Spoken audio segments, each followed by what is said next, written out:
Morning, Subah Savere Pakistan में आपको खुशामदीद कहेंगे। मैं हूँ हमजा और मैं फराह। बिल्कुल फराह, कैसी सुबह है, कैसा सवेरा है? बहुत ज़बरदस्त, क्योंकि हर दिन जो है ना वो हमारे लिए एक नया मैसेज, एक नई रोशनी, एक नया पैगाम लेके आता है और उस दिन को उसकी पूरी स्पिरिट के साथ जीना ही ज़िंदगी का सबसे बड़ा, जिसे कहना चाहिए, लेसन भी है और ज़िंदगी की सबसे बड़ी खूबसूरती भी। और ज़रूरत भी यही है कि आप जब कोई नई सुबह, वही हमने कहा था, अल्लाह का शुक्र अदा करें और फिर नए अज़्म के साथ दिन का आगाज़ करें। बिल्कुल बिल्कुल इसी तरह से है। अच्छा, आज की कुछ जो इम्पोर्टेंट खबरें हैं उसमें एक तो ये है कि आज वर्ल्ड पेशेंट केयर डे है हमजा। बिल्कुल ऐसा। और ये एक ऐसा दिन है कि जिस दिन इस चीज़ की अहमियत के ऊपर तवज्जो देने की जो है एहसास दिलाया जाता है और यही इस दिन को मनाने का मकसद है कि जो मरीज़ हैं, वो लोग जो कि सेहतयाब नहीं है, सेहतमंद नहीं है, हॉस्पिटल्स में हैं, उनको केयर की, उनको तवज्जो की ज़रूरत है। और केयर का मतलब ये होता है कि सिर्फ दवाइयाँ नहीं, इसका मतलब सिर्फ इलाज मुआवजा नहीं है, ये एक्चुअली आपका एहसास है जो कि आप पेशेंट को देते हैं। वो पेशेंट जो है उस वक्त उसको जो चीज़ें दी जाएँ वो साफ़ सुथरी हो, उसको प्यार, मोहब्बत, हमदर्दी, तवज्जो का एहसास दिलाया जाए,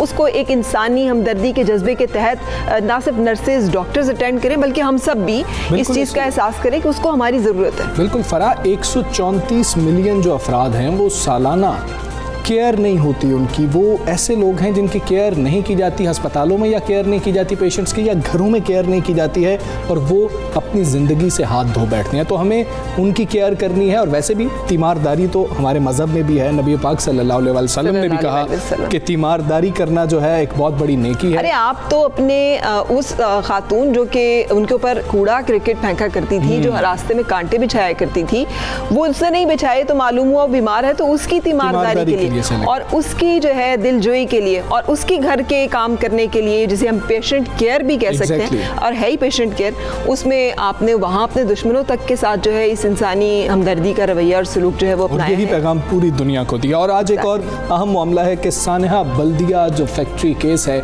उसकी भी आज बहुत बड़ी हेयरिंग तो नहीं है, लेकिन फैसला आज सुनाया जाएगा। यानी कि फैसला महफूज कर लिया गया था और मुमकिना तौर पर कराची की इंसदादी दहशतगर्दी अदालत जो है ये फैसला आज सुनाएगी 8 साल बाद। 8 साल बाद। इंपॉर्टेंस यही है, 2012 में बल्दिया फैक्ट्री में आग लगी थी जिसके ऊपर JIT बनाई गई थी। JIT की जो रिपोर्ट थी उसके मुताबिक ये हादसा नहीं दहशतगर्दी था और इसमें एलेज किया गया था, इल्ज़ाम लगाया गया था और मुबैना तौर पर इसमें एक तंजीम का नाम जो हम सब जानते हैं उसके बारे में, मुत्तहिदा कौमी मूवमेंट की कराची की तंजीम के बारे में जो है उनके ऊपर इल्ज़ाम आयद किया गया था। लेकिन तहकीक के ऊपर कई सवाल उठाए गए थे और उस पर क्वेश्चन कर दिया गया था, जिसके बाद जो है ये सारा वाक़या आज इख्तिताम पजीर होने वाला है। लेट्स होप कि इंसाफ जो है वो मिल सके।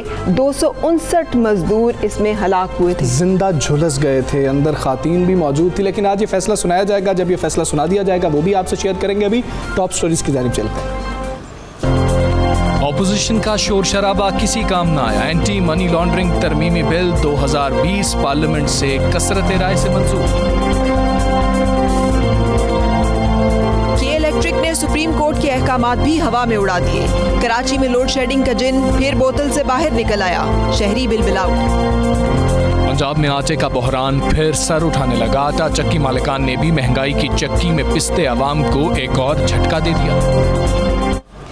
बिल्कुल फराह, अपोजिशन ने शोर तो बहुत डाला और आपस में मीटिंग्स भी होती रहीं, सेनेट से बिल मुस्तरद भी हुए, लेकिन बिलाखिर जब पार्लियामेंट का मुश्तरका इजलास था तो हुकूमत ही कामयाब नहीं। मुझे वैसे समझ में नहीं आया कि अपोजिशन शोर शराबा करने की बजाय अपने अरकान को इकट्ठा कर लेती तो शायद मामला जो है वो मुख्तलिफ हो सकते थे। आप सबको इल्म में है कि मुश्तरका इजलास में जो हुकूमत की बरतरी थी, जिस बरतरी के साथ ये बिल्स पास हुए हैं, ये 10 अरकान की बरतरी से ये तकरीबन 8 बिल्स मजमूई तौर पर हुकूमत ने कल पास किए हैं। मजमूई तौर पर मुश्तरका इजलास से अपोजिशन के 36 और हुकूमत के 16 अरकान जो हैं वो गैर हाजिर रहे थे और 10 अरकान की बरतरी के साथ 8 बिल्स मंजूर कराना यकीनी तौर पर हुकूमत की एक बड़ी कामयाबी है, जिसमें कि ये शुमार किया जाएगा। 10 बंदे नहीं थे और पाकिस्तान पीपल्स पार्टी के आसिफ अली जरदारी साहब भी इजलास में शरीक नहीं थे, देखे नहीं गए। लेकिन इसमें मामला ये है फराह कि उनके 36 लोग मौजूद नहीं थे, उनको 10 की वैसे ही बर्तरी थी और वो 10 से हार गए हैं। ये ऑपोजिशन की बात समझ में नहीं आई है। और अभी फिर से वही होगा, आपको याद होगा कि जब पंजाब के अंदर मामला आया चॉइस सरवर साहब का, वो जब सेनेटर मुंतखब हुए थे तब नून लीग के कुछ वोट्स उनको पड़ गए थे और वो भी तहकीकात आज तक हो रही है। नून लीग नाम सामने नहीं आई। वो पहले तो हाथ उठा के आपने बताना था और ये कह भी रही है ऑपोजिशन के हमारे साथ तो फिर उसी तरह से हुआ है जिस तरह, लेकिन किया किसने? क्योंकि अपने अरकान को इकट्ठे करने में वो नाकाम रहे। लेकिन वज़ीर आज़म ने इस हवाले से एक अहम तकरीर की, खिताब किया मुश्तरका इजलास से। उन्होंने क्या फरमाया ये देखते हैं। आज ऑपोजिशन का जब रवैया देखा तो मुझे जो मेरे दिल में खदशा था, जो मेरे इनके ऊपर मेरे व्यूज़ हैं, सब ऑपोजिशन पे नहीं, इनके जो लीडर्स हैं वो कंफर्म हो गए। आज मेरी एक कन्विक्शन है कि इनके लीडर्स का इंटरेस्ट और पाकिस्तान का इंटरेस्ट अपोज्ड है। उन्होंने इस्तेमाल किया फैटफ को अपने जो करप्शन के केसेस थे वो बचाने के लिए। ये पब्लिक के इंटरेस्ट की हिफाजत कर रहे हैं, ये तो अपने जो लीडर्स की चोरी किए हुए पैसे की हिफाजत कर रहे हैं। ये कहना था वज़ीर आज़म का और मुश्तरका इजलास में, जहाँ पर कि 8 बिल्स पास किए, जहाँ अपोजिशन का शोर शराबा किसी काम नहीं आया। पार्लियामेंट के मुश्तरका इजलास में हुकूमत को यकीनी तौर पर एक बड़ी कामयाबी मिली और एंटी मनी लॉन्ड्रिंग बिल 2020 और इस्लामाबाद वक्फ इमलाक बिल समेत 5 बिल ऐवान से मंजूर कर लिए गए हैं। बिल्कुल ऐसी है। फाइनेंशियल एक्शन टास्क फोर्स की हिदायत की रोशनी में अहम मामलात पर कानून साजी के लिए पार्लियामेंट का ये मुश्तरका इजलास हुआ था, जिसपे अपोजिशन ने फरा ये भी कह दिया है कि ये तो रात 10 बजे बताया गया, अगले दिन इजलास हो गया। हमारे कई लोग तो पहुंच नहीं सके, कई बीमार थे, कई बाहर मौजूद थे। वज़ीर आज़म इमरान खान, अपोजिशन लीडर शहबाज शरीफ और बिलावल भुट्टो भी ऐवान में मौजूद थे। इजलास में एंटी मनी लॉन्ड्रिंग तरमीमी बिल पेश किया गया, जिसकी शक्वार मंजूरी दी गई। आईनी तरमीम अपनी तरमीम मुस्तरद होने पर अपोजिशन ने शदीद एहतजाज किया और एजेंडे की कॉपियां फाड़ कर स्पीकर कौमी असम्बली असद कैसे पर उछाल दी और ऐवान से वॉकआउट भी किया। बिल्कुल ऐसे ही है। फरा इस पर डॉक्टर हफीज़ पाशा साहब हमारे साथ मौजूद हैं, साबिक वज़ीर ख़जाना है। जो बिल पास तो हो गया एंटी मनी लॉन्ड्रिंग का, असरात क्या होंगे? बिल्कुल। तो सबसे पहले अस्सलाम वालेकुम हफीज़ पाशा साहब। पाशा साहब कहिएगा इसमें कि एंटी मनी लॉन्ड्रिंग और FATF बिल पास तो हो गया है, अब असरात क्या होंगे? जिस तरह हुकूमत कह रही थी कि पाकिस्तान को बहुत फ़ायदा होगा, फैटफ में जाकर भी फ़ायदा होगा, ग्रे लिस्ट से निकल सकेंगे, नहीं निकल सकेंगे? देखिए, हमारी तो कोशिश ये थी कि इस तरह का बिल लाना, हम एक कोशिश कर रहे थे, हुकूमत ख़ास तौर पे, कि हम FATF की ग्रे लिस्ट से निकल आएँ। इससे भारी बिल लाना मैं समझता हूँ कि गैर मुमकिन था। ये बहुत भारी बिल है और इससे जो रोज़ाना के ट्रांजैक्शन हैं वो कुछ हद तक, अगरचे वो लीगल भी हों, कुछ हद तक मुतासिर हो सकते हैं। हमने बड़ी कीमत अदा की है FATF से निकलने की कोशिश में, ये बड़ा सख्त है। तो लिहाजा अब ये देखना है कि इतनी मेहनत करने के बाद क्या वाकई हम पाकिस्तान निकल आता है ग्रे लिस्ट से, और अगर निकल आता है तो हमारा जो IMF प्रोग्राम के साथ एग्रीमेंट है उसमें पॉजिटिव रुझान होगा। दूसरी तरफ पाकिस्तान की इंटरनेशनल मार्केट्स में हमारी रेटिंग। जी, जो आपने बात की इंटरनेशनल मार्केट की, इसके बारे में हम ज़रा तफसील से जानना चाहेंगे, इसलिए कि ग्रे लिस्ट से निकलने के साथ साथ आलमी सतह पर पाकिस्तान को जो दहशतगर्दी के साथ मुंसलिक किया जाता है, क्या वो एक इमेज के हवाले से भी, और उसके साथ साथ आलमी मंडियों में पाकिस्तान के लिए ज़्यादा मौके पैदा होने की सूरत में क्या असरात आलमी सतह पर मुरतब होंगे इस बिल के पास होने से? देखिए, सबसे अहम बात यह है कि इस वक्त जो ख्याल है कि पाकिस्तान को अगर ग्रे लिस्ट से निकाल दिया जाता है तो ये कि एक सिग्नल होगा दुनिया को कि पाकिस्तान ख़ास तौर पे टेररिज्म वगैरह के मामले में बहुत आगे जा चुका है। आपके याद होगा 2015 के बाद जो हमारे आर्मी ने एक्शन लिया और इस हद तक कमी की टेररिज्म में, ये बहुत बड़ी कामयाबी थी और हमें अपने सिपाहियों का शुक्रिया अदा करना चाहिए। अब ये फाइनेंशियल ट्रांजैक्शंस में, मनी लॉन्ड्रिंग वगैरह में अगर इस बिल के नतीजे में कमी आती है तो मैं आपको यकीन से कह सकता हूँ कि पाकिस्तान की इंटरनेशनल सिग्निफिकेंटली। जी ठीक है डॉक्टर साहब, हुकूमत ये कह रही थी कि anti money laundering bill pass करवाना बहुत ज़्यादा ज़रूरी है, अब पास हो गया तो क्या अब हम ये समझ सकते हैं कि मनी लॉन्ड्रिंग जो है वो रुक जाएगी? वाज़े कमी आएगी। देखिए, किसी चीज़ को बिल्कुल ख़त्म करना तो गैर मुमकिन होता है, मगर जिस तरह के सख्त इक़दामात इस बिल में मौजूद हैं तो यकीनन जो मनी लॉन्ड्रिंग करने की कोशिश करते हैं वो बिल्कुल सोचेंगे 2 से 3 मरतबा कि वो इस तरह की हरकत करें या ना करें, मगर 100% किसी चीज़ को, किसी क्राइम को ख़त्म करना ठीक है। हफीज पाशा साहब हमारे साथ मौजूद थे, वो ये कह रहे थे कि कमी आएगी इससे, बिल पास हो गया काफ़ी। लेकिन बहुत आम है कि टेरर फाइनेंसिंग के हवाले से पाकिस्तान के ऊपर जो इल्ज़ामात आयद किए जाते हैं और उसकी वजह से पाकिस्तान को आलमी सतह पर पाबंदियों समेत ग्रे लिस्ट के में रहने की वजह से बहुत सारे मसाइल का सामना करना पड़ सकता है।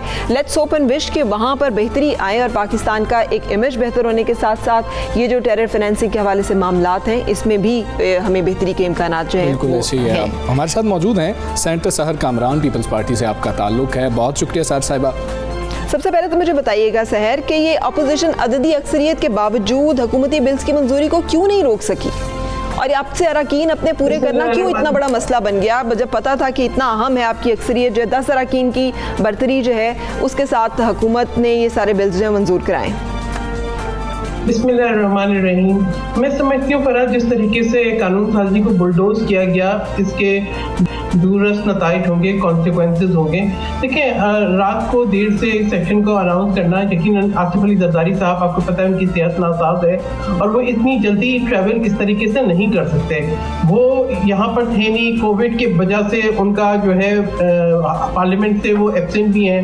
फिर खुर्शीद शाह साहब वो गिरफ्तार हैं। इसी तरह से देखिए अपोजिशन के मेंबर्स गिरफ्तार भी हैं और कुछ मेंबर्स जो हैं वो ऐसे दूर दराज के इलाकों में होंगे जहाँ से फ्लाइट अवेलेबल नहीं होगी। तो इस सोच समझ के क्या है, मकसद यही था कि बुलडोज किया जाए। वरना देखिए कानून साजी हो सकती है, कानून साजी के अंदर जो है अमेंडमेंट्स ऑपोजिशन की जहां पर भी एक्सेप्ट की गई, ऑपोजिशन ने भरपूर ताउन किया। आज शायद हम इस बात को, इसकी संगीनी को महसूस नहीं कर रहे।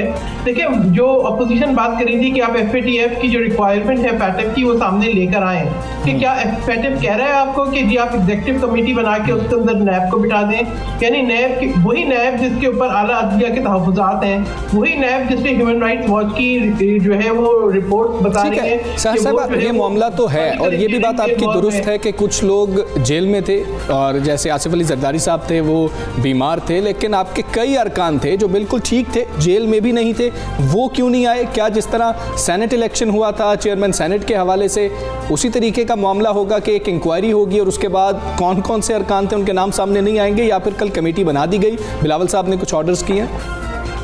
देखिए, बात यह है कि यहाँ तो उसकी जरूरत नहीं है ना, खुफिया वोटिंग तो थी नहीं, कौन गैर हाजिर था वो नाम, उसके लिए कोई तहकीक की जरूरत नहीं है। वो अटेंडेंस जो है वो सामने आ जाएगी कि वो क्यों नहीं आ सके, ऐसे क्या रीजंस थे, वो किन इलाकों में थे, वहाँ पे कोई ट्रांसपोर्टेशन या फ्लाइट्स अवेलेबल थी या नहीं अवेलेबल थी उस शॉर्ट नोटिस पे, तो ये हकाई जरूर सामने आएंगे, क्योंकि यहाँ तो कोई खुफिया वोटिंग नहीं है कि कोई ऐवान में और उसने वोट नहीं दिया। तो यहाँ तो बिल्कुल इट वाज एब्सोल्यूट क्लैरिटी। लेकिन मैं ये कहूँगी कि हमें देखना चाहिए कि जो हम आज जो जितनी एक जो होती है ना कि इंसानी हकूक की पामाली, वो किस हद तक हो रही है। ना आज आप मेरा कंप्यूटर महफूज है ना आपका कंप्यूटर महफूज है। Salute power. बहुत शुक्रिया, बहुत शुक्रिया। सुबह सवेरे पाकिस्तान,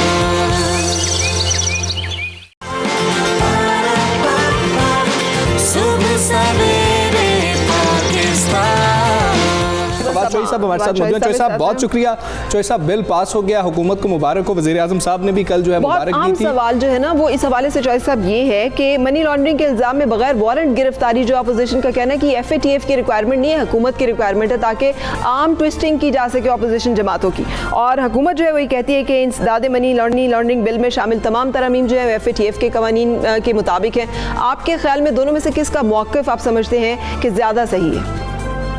पहली बात तो ये है कि ये मैं अभी जब आपने मुझे कॉल पे लिया तो ये निसार चीमा साहब ने कितनी लंबी बात की। पहली बात तो ये है कि जब आप टीवी पे आते हैं तो मिनिमम रिक्वायरमेंट ये है कि अगर आप लॉ पे बात कर रहे हैं तो आपको पढ़ा हुआ होना चाहिए, ताकि आपको पता हो कि लॉ है क्या और आप इधर उधर की जो है फिर वो बोंगियाँ ना मार सकें। पहली बात तो ये है कि 180 दिन की गिरफ्तारी तो कोई है ही नहीं इसमें।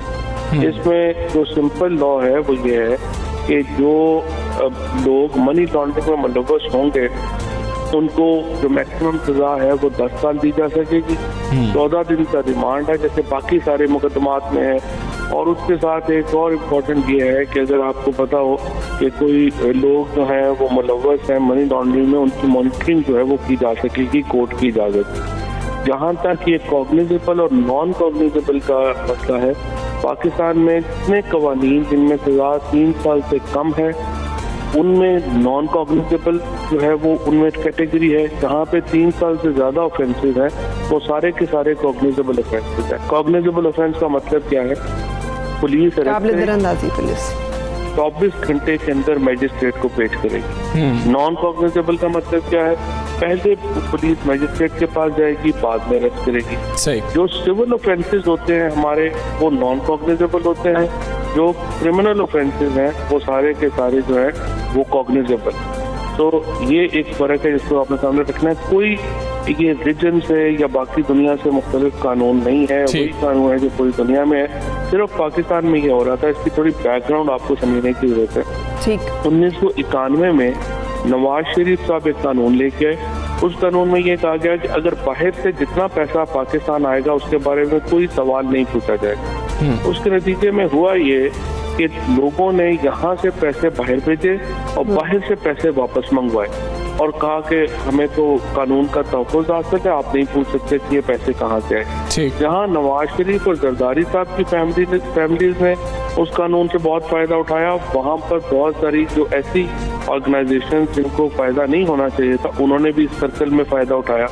अब जब फैटफ आया तो उसमें ये रिक्वायरमेंट है कि आपने जो भी पैसा आना है या बाहर जाना है उसका पूछना है कि सोर्स क्या है, ताकि वो पैसा डर्टी मनी ना हो, उसका पता होना चाहिए। ठीक है फवाद चौधरी साहब। जी फवाद चौधरी साहब, एक अहम चीज़ के फैटफ से मुताल्लिक तकरीबन अब जो कानून साजी है वो अमल होगी, सदर साहब सिर्फ दस्तखत करेंगे तो ये बाकायदा तौर पर कानून बन जाएगा। अब पाकिस्तान के लिए FATF ग्रे लिस्ट से निकलना कितना आसान हो चुका है? ये इम्पोर्टेंट सवाल है। असल में इसमें जो कई चीज़ें हैं जो आपने अपने जहन में रखनी है। एक तो ये कि इसकी एक इंटरनेशनल पॉलिटिक्स की डायमेंशन है। दूसरा ये हमारी जिम्मेदारियां कितनी हैं उसका जो है वो मामला है। और तीसरा ये है कि हम अपनी आगे इस चेस बोर्ड के ऊपर अपनी जो बसात है वो कितनी अच्छी बसाते हैं उसके ऊपर भी इसकी जो है वो काफ़ी डिपेंडेंस है। लेकिन ये आज एक बड़ी कामयाबी है इस जमाने में कि हमने अपनी जो टेक्निकल साइड है उसको अब हमने बड़ा मजबूत कर लिया है और मुझे उम्मीद है कि इंशाल्लाह अगली मीटिंग्स में पाकिस्तान को उसका फ़ायदा। फवाद चौधरी साहब, ये जो आप जैसे बता रहे थे, वजाहत कर रहे थे कानून की कि मनी लॉन्ड्रिंग के कानून में बगैर वारंट गिरफ्तारी की, अब ये इस कानून के मंजूर होने के बाद बहुत सारे ऐसे कारोबारी हजरात, उनका जो एक एतमाद या फिर उनका जो एक सिलसिला होगा उसके बारे में हुकूमत समझती है कि वो डरेंगे या उनके ऊपर कोई असरात आएंगे इस कानून के? देखिए, ये कानून तो टेरर फाइनेंसिंग को डील करता है। तो अगर आपका पैसा जो है वो टेरर फाइनेंसिंग के लिए इस्तेमाल नहीं हो रहा तो उसमें बिजनेसमैन का भी इतना इशू नहीं है। लेकिन देखिए, अल्टीमेटली हमारे यहाँ बिजनेसमैन हो, हमारे कोई भी और शोबा हो, वो ये क्लेम नहीं कर सकते कि हम अपना पैसा जो है वो जाहिर नहीं करेंगे और बाद में ऐसे लॉज भी ना लाए जाएं कि वो नहीं पहुँचे जाएं। दुनिया जो है वो एक बड़ी एक डिजिटल फेज से गुजर रही है। ये तो अगर मेरा मशवरा मानना होता और हम तकरीबन साल पहले मैंने ये 6 महीने पहले 8 महीने पहले अगर हम मोबाइल पेमेंट्स में चले जाते तो हमारी पेमेंट्स तो वैसे ही जो है वो वाइट हो जानी थी और आगे करेंसी जो है वो तो आखिरी 5-7 साल है, उसके बाद करेंसी तो खत्म हो जाएगी, आपकी डिजिटल पेमेंट्स के ऊपर आप आ जाएंगे। तो उसमें तो मेरा नहीं ख्याल किसी भी बिजनेसमैन को ये मॉडल सूट करता है जो पहले से उसका चलता। ठीक है फवाद चौधरी साहब, एक और चीज़ है वो वजाहत कर दीजिएगा कि पार्लियामान का मुश्तरका इजलास बुलाने का आखिर फैसला कब किया गया था? क्योंकि अपोजिशन ये कह रही है बड़ी जल्दबाजी में फैसला किया गया और ये फैसला इसलिए किया गया ताकि हमारे नंबर पूरे ना हो सके। इसको ज़रा क्लियर कर दीजिएगा क्योंकि दोनों जमातें यही कह रही हैं।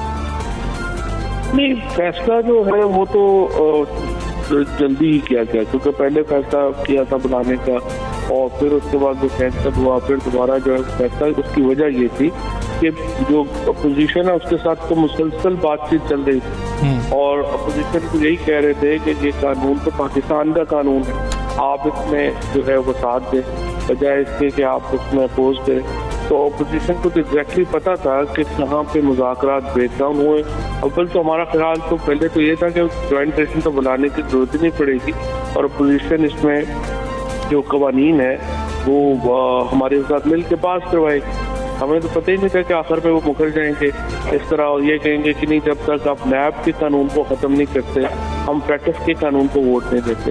तो ये तो नहीं पता था।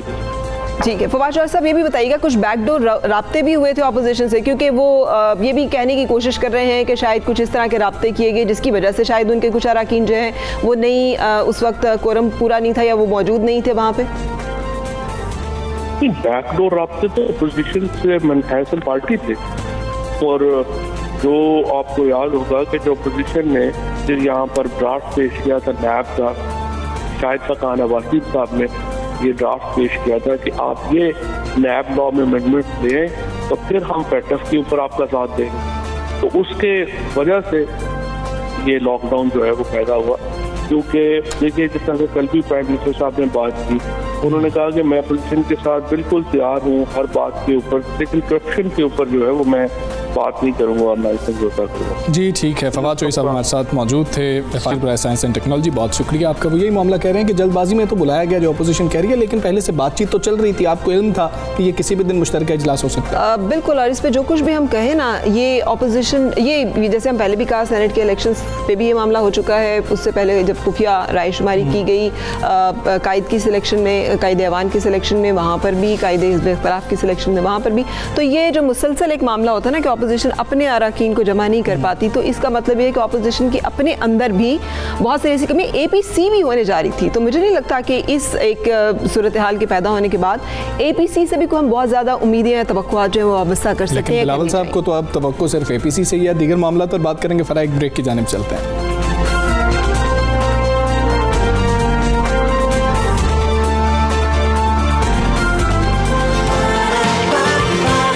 सुबह सवेरे पाकिस्तान,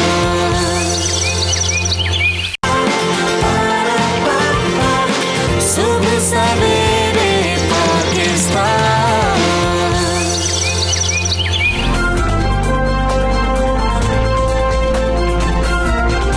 वेलकम बैक। फरा, बात करेंगे अब हम कराची की बात करना बहुत ज़रूरी है, क्योंकि शहर कायद के जो मसाइल हैं ना वो कम नहीं होते। बाकी शहरों के मसाइल शायद कम हो जाएं, लेकिन शहर कायद के मसाइल जो हैं ख़त्म होने का नाम नहीं लेते। एक मुसीबत से जान छूटती नहीं है कि दूसरी मुसीबत कोई आ जाती है और कोई और मसला सर पर आ जाता है। जब जी चाहे बिजली महंगी करके कराची वालों पर बिजली गिरा दी जाती है। सुप्रीम कोर्ट के अहकामात पर शहर में लोड शेडिंग बंद हो गई थी, जिस पर लोगों ने सुख का सांस लिया था, मगर के इलेक्ट्रिक ने दोबारा से वही रविश अपनी जो है उस पर वापस आ गए हैं, और उन्होंने दोबारा से बहुत सारे इलाकों में 7-7 घंटे और कुछ जगहों पे 12-12 घंटे की बिजली की जो गैर एलानिया लोड शेडिंग है उसकी रिपोर्ट भी की जा रही है। बिल्कुल, ये शायद कराची वालों को खुश देख नहीं सकते हैं। फिर बात हो रही है कि जी के नेपरा ने भी जैसे मना कर दिया कि कीमतें नहीं बढ़ानी चाहिए, एतराज़ लगाया, वो कीमतें बढ़ाना चाह रहे हैं, और ये जो आला अदालत के अहकामात हवा में उड़ा दिए गए हैं, उसके बाद कोई आम शख्स क्या कर सकता है। सिर्फ एक बात की जाती है कि जी कि फिर से ये मसला हो गया, लोग बाहर आते हैं, बच्चों को इतने मसाइल होते हैं, खातीन को इतने मसाइल होते हैं, लेकिन कि इलेक्ट्रिक को मसला जो है ना वो कोई नहीं होता। वो कहते हैं कि इट्स ऑल राइट, ठीक है, ये हो रहा है, कोई मेंटेनेंस चल रही है, बारिशें हुई थी। अभी तो उन्होंने बहुत ज़्यादा बारिश के पानी पे लगाया है इल्ज़ाम, हमजा, जैसे आपने खुद कहा, लेकिन पिछले माह जो एक हेयरिंग हुई थी ना बहुत इंपॉर्टेंट है, जहाँ पर चीफ जस्टिस साहब ने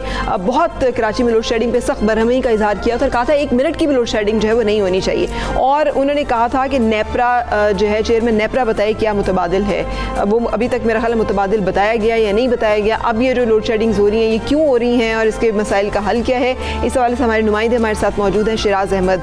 Siraj, thank you for joining. मुझे बताइएगा कि कुछ बताया गया है कि इलेक्ट्रिक की तरफ से कि गैर एलानी और इतनी तवील लोड शेडिंग जो है इसकी अब वजूहात क्या है, और किन इलाकों में ज़्यादा हो रही है, ये भी बताइएगा। जी शुक्रिया फ़रा और हमजा। जैसा कि आप जानते हैं कि कराची में लोड शेडिंग का जो मसला है वो बदतरीन सूरत हाल इख्तियार कर चुका है, और इसकी वजह से शहरियों को काफ़ी ज़्यादा परेशानी का सामना करना पड़ता है। मौसम की ज़रा सी सख्ती हो, शहर में मानसून बारिशों का सिलसिला हो, या ज़रा सी डिमांड में अगर इजाफा हो जाए तो के इलेक्ट्रिक का सिस्टम हमेशा की तरह बैठ जाता है, और इस बार भी यही हुआ। शहर कायद में कुछ रोज़ से मौसम जैसे ही गर्म हुआ, तलब बढ़ी और सिस्टम एक मरतबा फिर के इलेक्ट्रिक का वो डाउन हो चुका है। शहर के मुख्तलिफ इलाके जहां 8 से 12 घंटे तक की लोड शेडिंग की जा रही है, रात के औकात में 4-4, 6-6 घंटे बिजली बंद कर दी जाती है, जिसकी वजह से शहरियों को काफ़ी ज़्यादा परेशानी का जो सामना है वो करना पड़ता है। खास करके खवातीन, बच्चे और बुजुर्ग जो घरों में रहते हैं वो शदीद बिल्कुल वो शदीद परेशान है। कुछ खास इलाके हैं जो कि इस गैर एलानिया लोड शेडिंग का शिकार है ज़्यादा। कराची के तकरीबन तमाम तर इलाके ही जो हैं इस वक्त लोड शेडिंग से मुतासिर हो रहे हैं, चाहे सनती इलाके हों चाहे रिहायशी इलाके, तमाम तर इलाके इस वक्त मुतासिर हो रहे हैं। इलाकों की अगर बात की जाए तो मलीर, लांडी, कोरंगी, शाह फैसल कॉलोनी, इसके अलावा सदर, गार्डन, लियारी, नॉर्थ कराची, सरजानी, तमाम तर इलाकों में तवील लोड शेडिंग का जो सिलसिला है वो जारी है। ठीक है, के इलेक्ट्रिक की तरफ से कोई मौक़िफ़ सामने आया है? जी बिल्कुल, के इलेक्ट्रिक की जानिब से बिजली महंगी करने की भी कोई एक तजवीज़ उन्होंने दी थी, उसके बारे में क्या आपने सुना है? क्या कुछ इसके इम्कानात भी हैं कि बिजली मजीद महंगी कर दी? नेपरा ने तो एतराज़ लगा दिया, आगे क्या फैसला किया गया? जी बिल्कुल, के इलेक्ट्रिक की जानिब से वही पुराने मौक़िफ़ इख्तियार किए जा रहे हैं और इस मरतबा भी यही कहा जा रहा है कि सुई सदरन की जानिब से जो उनको गैस की फरामी थी उसमें काफ़ी ज़्यादा जो है वो गैप आया है। 100 MMCFD गैस की जो शॉर्टफॉल की वजह से उनकी जो प्रोडक्शन है वो मुतासिर हुई है और लोड मैनेजमेंट के तहत के इलेक्ट्रिक बिजली पूरी करने के लिए मुख्तलिफ इलाकों में लोड शेडिंग का जो सिलसिला है उसको जारी रखा हुआ है। और इसी के अलावा कि अगर जैसे ही SSGC की जानिब से गैस की सप्लाई बहाल कर दी जाती है तब शहर कायद में लोड शेडिंग का जो मामला है वो कम हो सकता है, लेकिन सूरत हाल अब तक जूं की तू नजर आ रही है। शहर के मुख्तलिफ इलाके अब भी लोड शेडिंग का शिकार हैं। उसका भी रटा रटाया वही बयान है कि जी के मसाइल हैं, मेंटेनेंस हो रही है, बिजली महंगी करनी पड़ेगी। शराज, आपने हमें आगाह किया, बहुत शुक्रिया आपका। चलते हैं अमन व अमान की सूरत हाल की तरफ। हमारे पाकिस्तान में सबसे महफूज ये शहर समझा जाता है जिसका अब हम जिक्र करने जा रहे हैं, इस्लामाबाद शहर की बात करें। इस्लामाबाद में बढ़ते हुए जराइम पर अमरीकी सफारत खाने ने अपने शहरियों को इंतबाह जारी कर दिया। ये हम नहीं कह रहे, ये अमरीकी कॉन्सुलेट कह रहा है और आदादोशुमार भी कुछ ऐसे नहीं हैं जो अमरीकी कॉन्सुलेट कह रहा है, वो भी हम आपसे शेयर करेंगे। पहले लोग क्या कहते हैं वो सुन लेते हैं। इस्लामाबाद के लोग, हम तो नॉर्मली निकलते हैं शाम को, लेट नाइट, सुबह, दिन को, जहाँ दिल करे, लाइक ऑल ओवर इस्लामाबाद, हर सेक्टर में जितनी प्लेसेस हमें पता है we go everywhere, we haven't seen any crime. Incidents होते हैं तो वो तो दुनिया में किसी भी शहर में हो रहे हैं, वो तो लंदन सिटी में भी होंगे, हर जगह होंगे, लेकिन कोई इंक्रीज़ ऑफ क्राइम अगर आप पब्लिक पर्सपेक्टिव से देखें तो हमने ऐसा कुछ ना देखा ना एक्सपीरियंस किया। कोई ऐसी चीज़ नहीं, हम रात को 2 बजे 3 बजे 4 बजे रात को घूमते हैं, कोई ऐसी एक्टिविटी देखने में नहीं आई। कभी कोई ऐसी चीज़ मेरे साथ नहीं हुई, कभी मेरे फ्रेंड्स के साथ, मेरी फैमिली के साथ, कभी कोई हम लोगों ने ऐसी न्यूज़ नहीं सुनी। तो सही, पुलिस का मौक़िफ़ बहुत अहम है इस हवाले से, क्योंकि ये जो एक इंतबाह जारी किया गया ये बड़ा अनयूजुअल है। जैसे मैं पहले भी बात कर रही थी, अमूमन इंतबाह जारी किया जाता है जब दहशतगर्दी के खुदा न खास्ता कोई वाक़यात हो रहे हों, कहीं कोई जंग का सिलसिला हो। अब एक ऐसी सूरत हाल जहाँ पर के शहरी ये कह रहे हैं कि उनको कोई ऐसी मुश्किलात का सामना नहीं है, एक ऐसी वार्निंग का आना और एक ऐसे सिक्योरिटी अलर्ट का आना जो है बहुत अहम। अलर्ट जो जारी किया गया उसमें अमरीकी शहरियों से कहा गया है कि इस्लामाबाद में जराइम की इत्तला पर एक्शन का वक्त जो है वो मुतय्यन नहीं है, रिस्पॉन्स टाइम जो है वो नहीं है क्लियर, और इससे शहरियों को उन्होंने ये वार्निंग दी है कि मार्केट्स के दौरे के दौरान एहतियात करें और चौकन्ने रहें। सुहेल भट्टी साहब हमारे साथ हैं इस्लामाबाद से। अस्सलाम वालेकुम भट्टी साहब, आपके ख्याल में ये जो एक सूरत हाल है, इस्लामाबाद पुलिस कह रही है कि नहीं, अमन अमान की सूरत हाल बेहतर है, स्ट्रीट क्राइम्स में बिल्कुल इजाफा नहीं हुआ, कोई ऐसे मामलात नहीं है जिस पे इस तरह के अलर्ट्स जो है वो जारी किए जाए, और ये है भी अनयूजुअल कि एक मुल्क जहाँ पर कि कोई खुदा न खास्ता दहशतगर्दी नहीं हो रही, कोई जंगी हालात नहीं है, वहाँ पर इस तरह का एक अलर्ट जो है वो जारी कर दिया जाए। आपके ख्याल में क्या वजूहात हैं और ये क्या मामला है? जी वालेकुम सलाम। तो देखिए, मामला ये है कि ये अमेरिकी सफारत खाने से जाने से एक ट्वीट आया, उन्होंने एक वार्निंग जारी की। एक बड़ा गैर मामूली इक़दाम था जिसकी वजह से सबकी निगाहें उस जानिब मुतवज्जह हुई। अमूमी तौर पर माजी के अंदर हमने देखा जब लॉ एंड ऑर्डर की सूरत हाल खराब थी, दहशतगर्दी के वाक़यात हुआ करते थे 2006 से 2010 के दौरान बिलखसूस, इस किस्म की वार्निंग मुख्तलिफ सफारत खाने अपने शहरियों को जारी करते थे। लेकिन अब बिलखसूस इस्लामाबाद के हवाले से अमेरिकी सफारत खाने का ये स्टेटमेंट मुख्तलिफ वारदातों से मुतल्लिक था। पुलिस का मौक़िफ़ भी हमने जाना, अवाम की राय भी जो सामने आई, लेकिन मामला इतना ज्यादा गंभीर भी नहीं है, लेकिन मामला बिल्कुल अच्छा भी नहीं है। अच्छा। अगर हम पिछले कुछ अरसे के दौरान देखें तो कुछ ऐसे गैर मामूली वाक़यात रिपोर्ट हुए हैं जो माजी के अंदर ऐसे हमें देखने को मौका नहीं मिला। खवातीन की जाने से शिकायत आई, किसी के साथ वाक़या पेश है, आप लोग वीडियो बना के आप अपलोड कर देते हैं। इस्लामाबाद के मुख्तलिफ सेक्टर्स के अंदर स्नैचिंग के, उसके साथ साथ फीमेल को मुश्किल सूरत हाल का सामना करने के हवाले से बात हो या दीगर वारदात हो, इसमें कुछ केसेस पिछले दिनों में गैर मामूली तौर पर रिपोर्ट हुए जिसकी वजह से ये स्टेटमेंट भी सामने आई। लेकिन उसके साथ साथ अगर हम पुलिस की बात करें तो वो अकॉर्डिंग टू द सिचुएशन वो इफेक्टिवली टेकअप करते हैं मामला को। लेकिन हमने देखा जब कोरोना वायरस के दौरान लॉकडाउन हुआ, लोगों के रोजगार मुतासर हुए, उस वक्त इस बात का खदशा था। बिल्कुल ठीक है, 33% कम दफ़ा जो है जराइम इस साल जो है, अभी तक का टाइम देखा जाए सितंबर तक का, तो वो रजिस्टर हुए हैं पिछले साल के निस्बत। क्राइम रेट कम हो रहा है, और जब वर्ल्ड इंडेक्स सामने आया तो तब भी 72 दर्जे बेहतरी आ गई इस्लामाबाद के जो क्राइम रेट था उसके हवाले से, और इसको महफूज मुल्क करार दिया जा रहा था। लेकिन यूएस कॉन्सुलेट ने एक इंतबा जारी किया, उसको हमने आपके साथ भट्टी साहब बता रहे हैं कि सूरत हाल जो है वो बिल्कुल ये भी नहीं कही जा सकती। अगर कुछ ऐसी शिकायत भी मौसूल हुई हैं, शायद ये वजह हो जिसकी वजह से उन्हें लगा हो कि अपने शहरियों को इस तरह का इंतबा जो है वो जारी करें। लेकिन बहरहाल ये एक पॉइंट ऑफ कंसर्न ज़रूर है हर उस सिटीज़न के लिए जो कि ना सिर्फ इस्लामाबाद में मुकीम है बल्कि पूरे मुल्क में, कि अगर फेडरल कैपिटल के बारे में और एक वफाकी दारुल हुकूमत के बारे में इस तरह का इंतबा जारी किया जाएगा तो वो यकीनी तौर पर एक परेशान कुन बात हो सकती है। एक और बात जो है जो कि हमारे लिए हैरान कुन है वो है कि पाकिस्तान जैसे ज़रूरी मुल्क में गंदम का बहरान, ये बहरान जो है ये ना समझ में आने वाला है और कुछ हजम भी नहीं होती बात, लेकिन क्या करेंगे, सच यही है। पाकिस्तान दुनिया में 8वां बड़ा मुल्क है जो कि हर साल 2.5 करोड़ टन से ज़्यादा गंदम पैदा करता है, और ऐसे मुल्क में गंदम और आटे की कीमत में मुसलसल इजाफा हो रहा है, जबकि कभी गंदम बाहर भेज दी जाती है, कभी वापस मंगवाई जाती है महंगे दामों पर, और अब इम्पोर्ट भी मुसलसल की जा रही है और इम्पोर्ट हो भी रही है, लेकिन उसके बावजूद आटे की कीमत जो है उसमें इजाफे का रुझान देखा जा रहा है। बिल्कुल तशवीशनाक बात तो यह है कि पंजाब में आटे का बहरान फिर सर उठाने लगा है। वज़ीर आज़म भी खुद कह चुके हैं कि खुराक का बहरान आ सकता है। आटा चक्की मालिकान ने भी महंगाई के चक्की में पिसते हुए आवाम को एक और झटका दिया है। चंद रोज़ पहले आटे की कीमत में मनमाना इजाफा किया गया, जिसके बाद देसी आटा 72 के बजाय 74 रुपए फी किलो फरोख्त हो रहा है। गरीब परेशान है और हुकूमत बिल्कुल खामोश है। बिल्कुल सही। और जो चीफ सेक्रेटरी पंजाब हैं उन्होंने भी एक जो है वार्निंग, एक कमेटी में उनकी बयान सामने आया है कि बर वक्त इकदाम ना किया गया तो आटा बहरान पैदा हो सकता है। बिल्कुल इसका मतलब है कि गंदम मुसलसल इम्पोर्ट होने के बावजूद इस बहरान का पैदा होना कुछ समझ में नहीं आता। तो फिर हम जानने की कोशिश करते हैं इसकी वजूहात। Chairman flour mills association Asim Raza हमारे साथ हैं, थैंक यू फॉर ज्वाइनिंग। और जो सवाल आपसे हम करना चाह रहे हैं कि जब गंदम इम्पोर्ट की जा रही है तो पंजाब में आटे के बहरान के खदशात जो जाहिर किए हैं चीफ सेक्रेटरी पंजाब ने, वो क्यों है और इसकी वजूहात क्या है? कि गंदम तो इम्पोर्ट हो रही है, जितनी हमें शॉर्टफॉल था, जितनी कमी थी, फिर सरकारी गोदामों में कमी है, फिर गंदम की कीमत, आटे की कीमत जो है उसमें इजाफा हो रहा है, क्यों? जी, इस तरह है कि गंदम तो इंपोर्ट हो रही है लेकिन प्राइवेट सेक्टर में, लेकिन जो इस टाइम पे गवर्नमेंट की सूरत हाल है अगर हम उसको देखें तो पिछले साल 2 करोड़ 40 लाख टन की क्रॉप हुई थी और 40 लाख टन का कैरी फॉरवर्ड था। इस दफ़ा प्रोक्योरमेंट के दौरान गवर्नमेंट ने पूरी मार्केट में जितनी गंदम अवेलेबल थी वो ख़रीद ली। ठीक, पिछले साल 33 लाख टन पंजाब हुकूमत ने ख़रीदी थी और इस दफ़ा पंजाब हुकूमत की ख़रीदारी 41 लाख टन की हुई। पास्को की पिछले साल टोटल ख़रीदारी 7 लाख टन थी, इस दफ़ा 12 लाख। इस 7 लाख टन में पास्को ने 3 लाख टन यहाँ से ख़रीदी थी पंजाब से और 4 लाख सिंध से ख़रीदी थी। इसी तरह अगर आप देखें तो सीड कंपनीज ने भी 5.5 लाख टन इस दफ़ा पंजाब से गंदम खरीदी। तो अगर हम ओवरऑल लें तो जो क्रॉप साइज़ था वो पिछले साल का और इस दफ़ा का कोई ज़्यादा फ़र्क नहीं है। तो जो टोटल पिछले साल अवेलेबल गंदम थी पाकिस्तान के अंदर वो थी 2 करोड़ 80 लाख टन। इस दफ़ा कैरी फॉरवर्ड सिर्फ 2.5 लाख टन का है। इस तरह 2 करोड़ 47 लाख टन टोटल गंदम अवेलेबल है।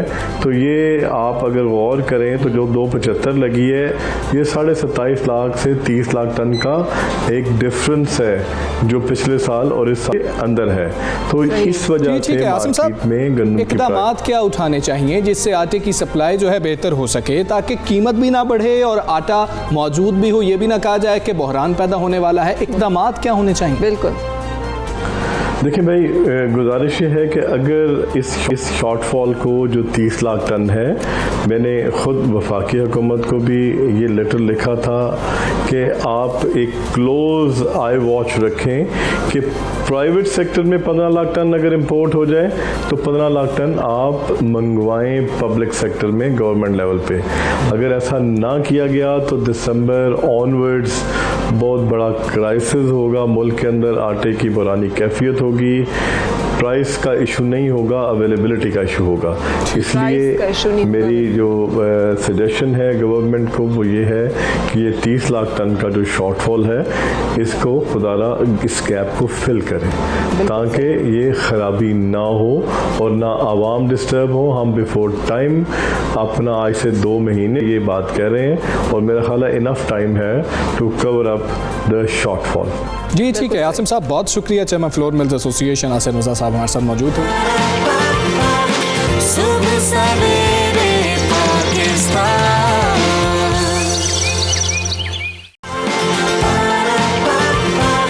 सुबह सवेरे पाकिस्तान। खाने पीने की बात हो रही है, मैं थोड़ा सा मुस्कुरा रही हूँ, आपने पूछा नहीं क्यों, हालांकि हम इतने बड़े बहरान की बात कर रहे हैं। नहीं बहरान तो है, लेकिन मुझे लग रहा है कि आप अपनी किसी फेवरेट चीज़ की बात करें, कोई फेवरेट आपका मुझे जो है वो ना याद आ गया जो एक दफ़ा आप कहते हैं कि एक फ्रांस की एक मलिका को बताया गया कि लोगों के पास खाने के लिए रोटी नहीं है, तो उसने कहा कि वो केक क्यों नहीं खा लेते। तो चूँकि हम आटे के बहरान की बात करते करते एक ऐसी कुदरत की नेमत की तरफ चल रहे हैं जो कि अल्लाह ताला ने हमें बहुत सारी अजनास में ना बहुत बहुतात दी है और इसके लिए हम जितना शुक्र अदा करें कम है। पाकिस्तान एक ज़रई मुल्क है, पाकिस्तान 4 मौसमों का हामिल मुल्क है, जिसका मतलब है कि सारे मौसमों की सौगातें हमारे पास आती हैं, उसके जायके अल्लाह ताला हमें देता और आजकल एक जायके की बहार है, वो है केला। केला बिल्कुल एक ऐसा फल है, फराइए कि शीरखार जो हैं वो भी इसको खा लेते हैं और जो हमारे बुजुर्ग होते हैं जिनके दांत नहीं होते वो भी इसको खा लेते हैं और ये दोनों में यकसा मकबूल है, बाकी नौजवान तो खाते ही हैं। अच्छा मकबूल नहीं, बच्चे जो हैं ज़रा मुंह बना के उन्हें वीनिंग जब शुरू कराते हैं ना उनके मुंह में डालना पड़ता है, लेकिन ये वाकई ये हर एज के लोगों के लिए ना सिर्फ अच्छा है बल्कि आजकल इसकी सबसे कमाल बात है कि बड़ा अफोर्डेबल है। आपने भी देखा होगा हर जगह बड़ी बहुतात में ढेर तादाद में मौजूद है, तो क्यों हम खाएं ये, इसके खाने से हमें क्या फ़ायदे हो सकते हैं, इसमें अल्लाह ताला ने क्या क्या चीज़ें छुपाई हुई हैं, हमें जानेंगे। हमारे साथ हैं हमारी माहिर ग़िज़ाइयात डॉक्टर सहर बिला। डॉक्टर सहर अस्सलाम वालेकुम। वालेकुम अस्सलाम। Thank you for joining. मैं जानना चाहूँगी कि आपके ख्याल में केले में कौन सी ऐसी ख़ास विटामिन्स, मिनरल्स और कौन सी ऐसी चीज़ें हैं जिनके वजह से केला खाना सेहत के लिए मुफीद हो सकता है? जी आप लोगों ने बहुत खूबसूरत तमीद बांधी है, लेकिन मैं बात को आगे बढ़ाऊंगी और केले की मजीद तारीफ करूंगी कि अगर हम कहें आपके पास सबसे ज्यादा हम्बल फ्रूट, सबसे ज्यादा आज़-ओ-क़सारी वाला फल जो है जिसमें खूबियां भरी हुई हैं, तो वो आपके पास केला आ जाता है। अब ऐसा है कि केला हमारे पास, मैं थोड़ी सी यहाँ इस बात पे रोशनी डालना चाहूंगी, जब फायदों की बात करूंगी फायदों को केलों की 2 इकसाम के साथ मुख्तस भी करूंगी। एक आपके पास वो केला होता है जो पका होता है, जो पीले रंग का होता है, एक वो केला होता है जो पीले रंग का होता है जिस पर काले स्पॉट्स होते हैं, और एक वो केला होता है जो आपके पास हरे रंग का होता है जिसको आप अनराइपेंड कहते हैं, जो पका नहीं होता है। अब जब हम ग्रोसरी शॉपिंग के लिए जाते हैं, ज्यादातर जो अनराइपेंड केले हमारे पास हम उसको इग्नोर कर देते हैं, तो अब फवाइद हम पहले अनराइपेंड केले के शुरू करते हैं।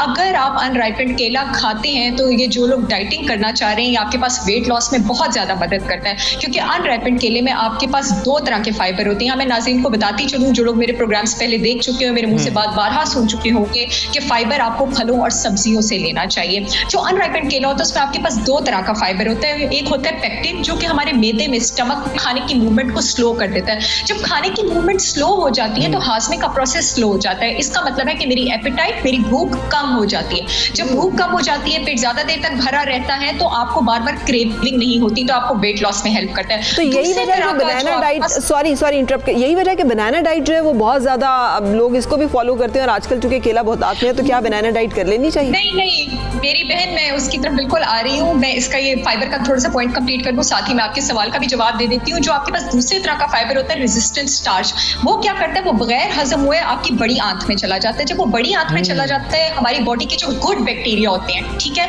वो उसकी खुराक बन जाता है, और ये आपके पास ब्लोटिंग, क्रैम्प्स, पेट का दर्द और जो गैस वगैरह इसकी प्रॉब्लम का इलाज करता है, और इंटेस्टाइन के जो बड़ी आंत के टॉक्सिन्स है उनसे भी कम करता है, स्टमक के कैंसर से भी प्रोटेक्ट करता है। सहर आप हमारे साथ ही रहें, आप तो हमें एजुकेट कर रही हैं इस पे, लेकिन लोग क्या राय रखते हैं और वो कितना जानते हैं, पहले हम वो सुन लेते हैं।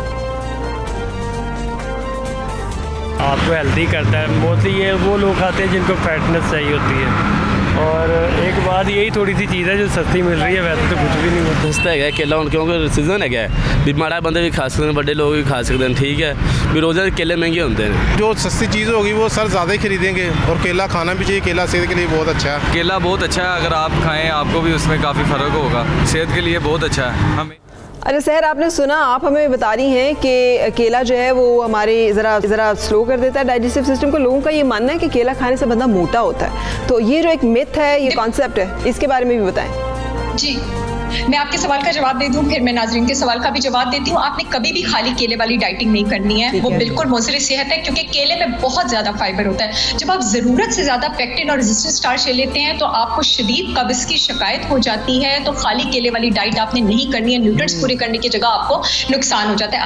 अब हम नाजरीन के सवाल की तरफ आ जाते हैं। केले से आप वेट लूज भी करते हैं, वेट गेन भी करते हैं, डिपेंड करता है कि आप उसको किस तरह ले रहे हैं। अगर आप केला खाली स्टमक पे ले रहे हैं या आप केला लंच से पहले ले रहे हैं मिड मॉर्निंग स्नैक में, ठीक है, और केला खाली स्टमक पे पानी पीने के बाद आप ले रहे हैं, तो ये वेट लॉस में हेल्प करता है। कभी भी अच्छा ये याद रखिएगा कि केला कभी भी आपने मिड इवनिंग के बाद नहीं लेना, शाम से 6 के 7 बजे के बाद नहीं लेना। अगर आप वेट गेन करना चाहते हैं तो आपने केले 2 लेने हैं, ठीक है, और उन केलों को स्मूदीज का हिस्सा बनाना है। और जब आप उसको स्मूदीज का हिस्सा बनाएंगे, कोशिश कीजिए, कुछ लोग वेट भी गेन करना चाहते हैं, ठीक है, कि उसमें कार्डेमम यानी इलायची, सिनेमन यानी दालचीनी, उसका भी इस्तेमाल करें। अगर आप केला खाली नहीं लेते हैं, मैं बताती हूँ आपको, शुगर के पेशेंट्स जो हैं उनको पीला केला नहीं लेना चाहिए, हरा लेना चाहिए। उनको पीला केला नहीं लेना चाहिए। सहर, बहुत शुक्रिया, आप हमारे मौजूद थी, आपने हमें सवाल से कहा और उन्होंने packed with information, exactly, lot of information, we would love to hear that out किसी वक्त हम आराम से। लेकिन केला आजकल बहुत आत में है, सो और बहुत सस्ता है। कितना है वाला केले का रेट? मुझे तो 45 रुपए मिला। Very good. तो इसका मतलब आप बार्गेन भी करते हैं रेडी वाले से जाके? बिल्कुल, रेडी वालों से बार्गेन करते हैं, आपको भी करना चाहिए। नहीं करनी चाहिए। अच्छा, इस पर बात करेंगे, ब्रेक की जानिब चलते हैं। लेकिन ब्रांड से हम बार्गेन नहीं करते तो रेडी वाले से भी ना करें। Take a break.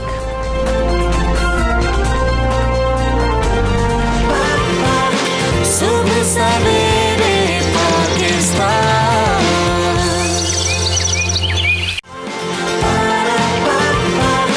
Subah Savere Pakistan.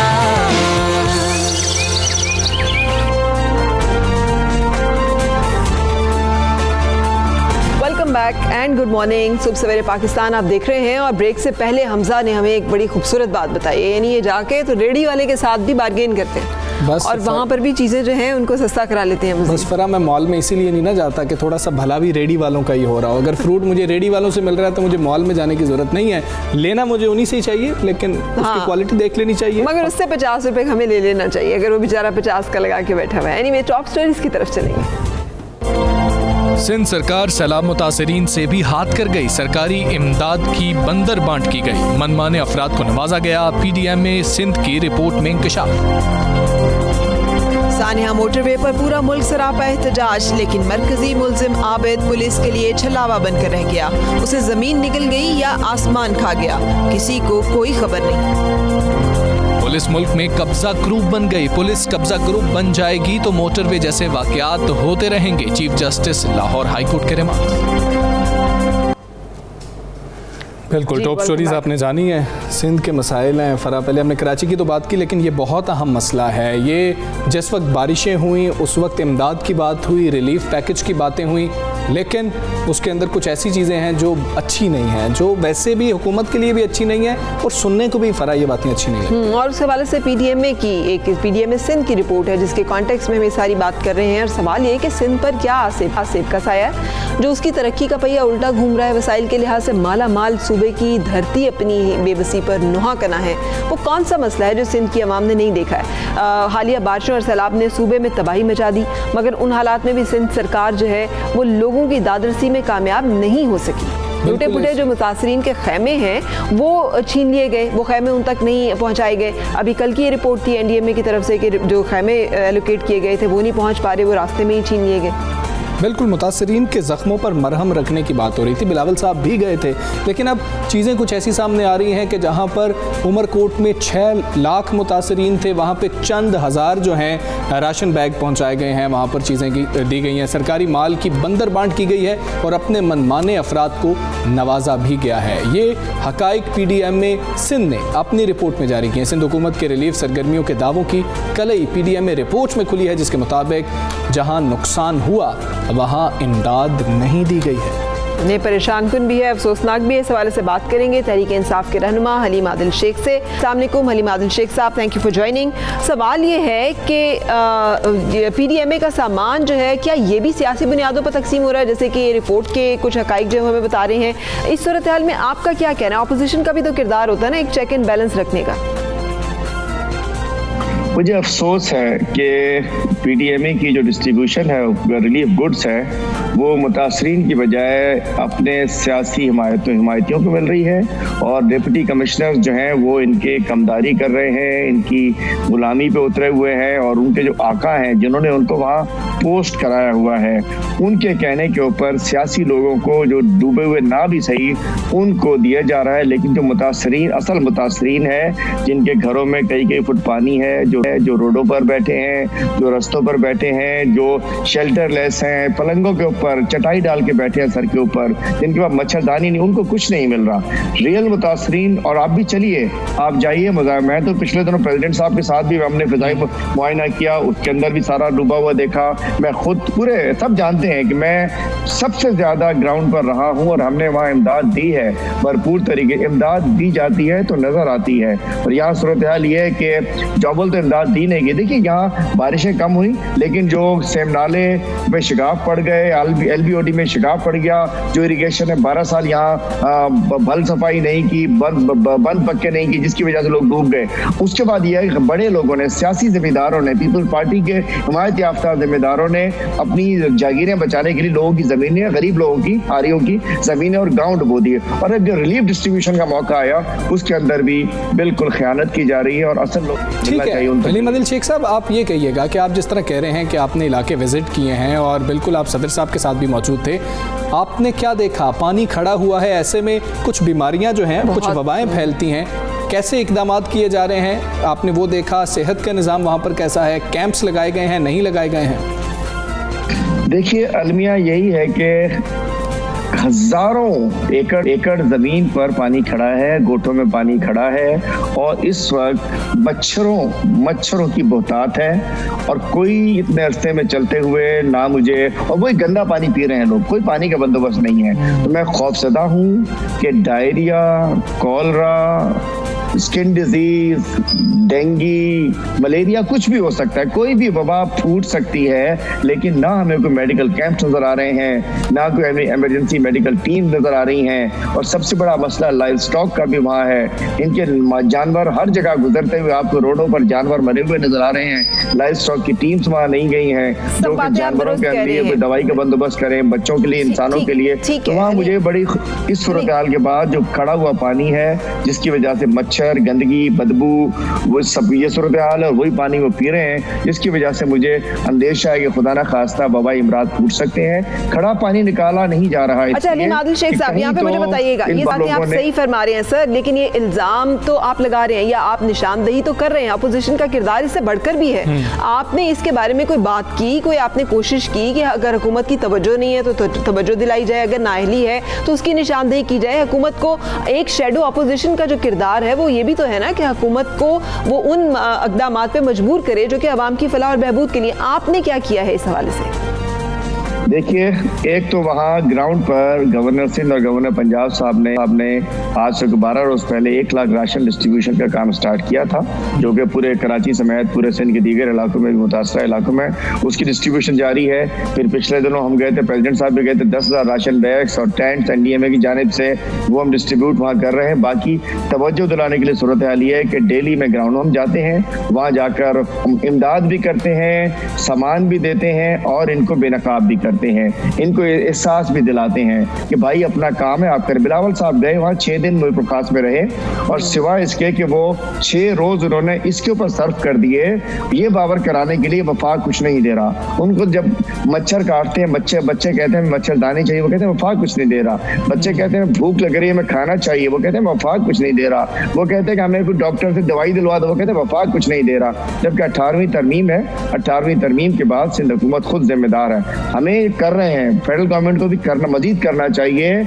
और एनडीएमए को अपना रोल प्ले करना चाहिए मजीद आगे बढ़कर। लेकिन इस वक्त हमसे जो बन पड़ रहा है हम कर रहे हैं, लेकिन मैं पूछना चाहता हूँ सेंट्रल गवर्नमेंट ने अगर बात कहीं दी है। ठीक है अली मदन शेख साहब, एक जो ऑपोजिशन बार बार कहती रही, पीटीआई का मौक़िफ़ यही था, एमक्यूएम का मौक़िफ़ यही था, फंक्शनल लीग भी यही कहती रही कि कराची में तो मसाइल इसलिए हल नहीं होते क्योंकि पीपल्स पार्टी को वहाँ पर मैंडेट ही नहीं मिला था, लेकिन अंदरून सिंध में तो पीपल्स पार्टी का ही मैंडेट है। तो उधर आप क्या समझते हैं, ये माइंडसेट क्यों है पीपल्स पार्टी का?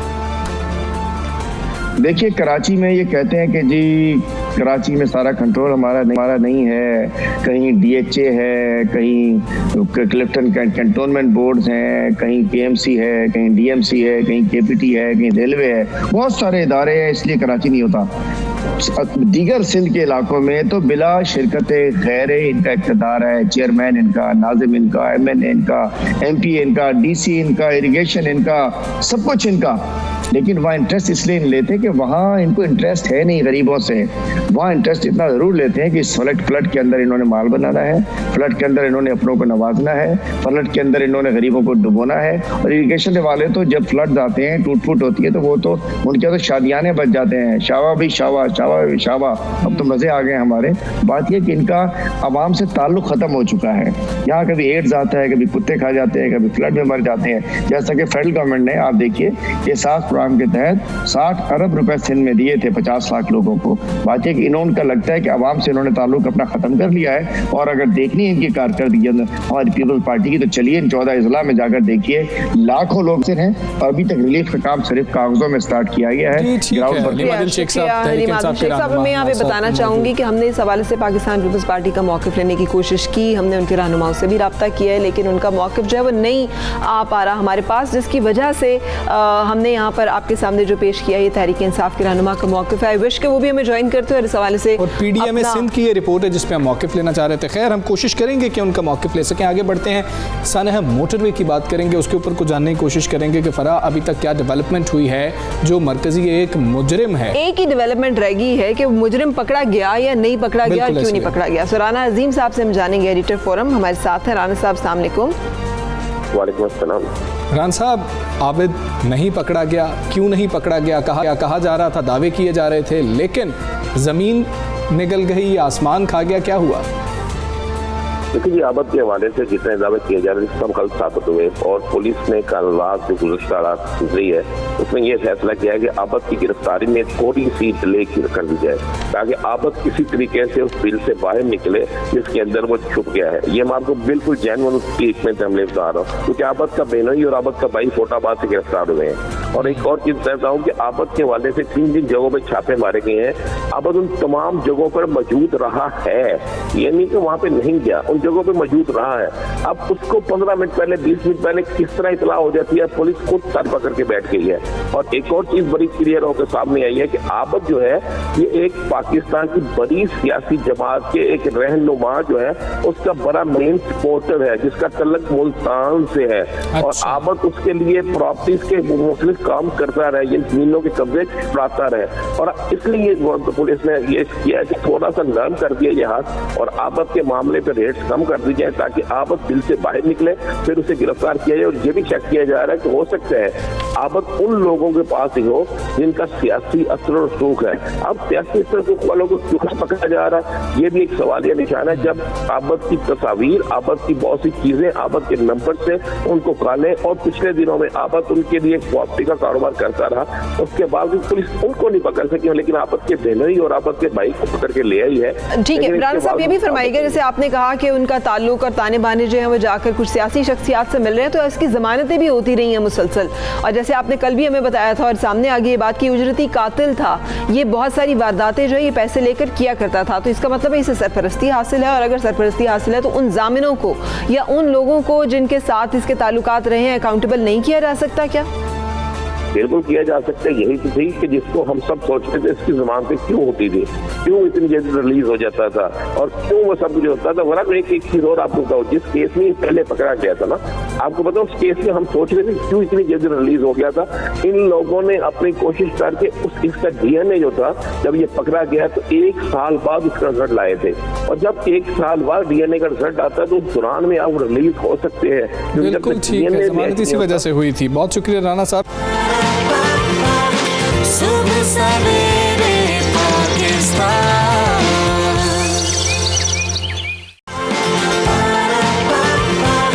सुबह सवेरे पाकिस्तान। फरा अगला मामला है बीआरटी पेशावर का। पहले भी हमने 2 दिन पहले इस पे जिक्र किया था। एक और बस को आग लग गई, अफसोसनाक बात है। और उसके बाद अल्हम्दुलिल्लाह इस दफ़ा भी जो हैं जितने उसमें मुसाफिर थे वो बखैर आफियत रहे, उनको निकाल लिया गया। और अब जो बड़ी बात है, एक माह बाद ही बीआरटी को जो है बस सर्विस को मुअत्तल कर दिया गया है। ब्यूरो चीफ पेशावर मुमताज़ बंगर साथ मौजूद हैं, उनसे बात कर लेते हैं। फरा जी मुमताज़ साहब बताइएगा, ये क्या सवाल है, कैसे पैदा हुई, कब पैदा हुई, और इस वाक़े की थोड़ी सी तफसील हमें दीजिएगा। जी फरा, दरअसल बात यह है कि जो बीआरटी सर्विस है उसको बमुश्किल 33 दिन ही हुए हैं, और इन 33 दिनों में ये 4 नाखुशगवार वाक़यात पेश आए हैं। और कई इलाकों में, हैदराबाद के इलाके में, इसके अलावा जीटी रोड पे, और इसके अलावा एक और वाक़या भी अतिज़दगी का पेश आया है। उसमें खुशकिस्मती से किसी मुसाफिर को कोई जानी नुकसान तो नहीं पहुंचा, अलबत्ता बसों को नुकसान पहुंचा है और इन बसों को पार्क कर दिया गया है। अब जो चौथी दफ़ा ये वाक़या पेश आया कल आग लगने का, तो उसके बाद तमाम जो बस सर्विस है बीआरटी की उसको मुअत्तल किया गया है। अगरचे ये जो बीआरटी बनाई गई है, ये जो अतिज़दगी का जो कल वाक़या हुआ ये बीआरटी के ऊपर पेश नहीं आया, बल्कि ये फीडर रूट पे जो हैदराबाद के लिए शुरू की गई है, ये उसमें जो बीआरटी बस थी। लोगों का क्या कहना है बंगर साहब, जो लोग वहाँ पे सफ़र कर रहे होते हैं, कुछ तो पता चलता होगा कि क्या होता है, उसके बाद आग लगती है, उसकी वजह क्या है, उसकी वजह क्या है, कोई तकनीकी खराबी है, कोई दहशतगर्दी की जाती है, कोई किसी की लापरवाही से आग लगती है। कुछ तो 4 वाक़यात हो चुके हैं, कुछ तो कड़ियाँ मिलती होंगी। असल में ये लोग जो चीनी माहिरीन की टीम उस दिन पहुंची थी पेशावर, और अब कल एक और टीम भी आई है जो ये बसें बनाने वाली कंपनी है, उनके माहिरीन इसमें शामिल हैं। वो इसका बाकायदा तौर पे जायजा ले रहे हैं और वही ये पिन पॉइंट करेंगे कि क्या ये मैन्युफैक्चरिंग फॉल्ट है या कोई। ठीक है, टीम वहाँ पर मौजूद है। मुमताज़, बहुत शुक्रिया, आप हमें आगाह कर रहे थे। तर्जुमान ट्रांस पेशावर मोहम्मद उमैर खान साहब मौजूद है। उमैर साहब, बहुत शुक्रिया आपके वक्त का। उमैर साहब, क्या मामला है? अब आर्जी तौर पर मुअत्तल कर दिया गया, क्या तकनीकी खराबियां हैं जो अभी तक आइडेंटिफाई कर ली गई हैं? मसला क्या है कि 33 दिन हुए और इतने मसाइल सामने आ गए? 4 वाक़यात।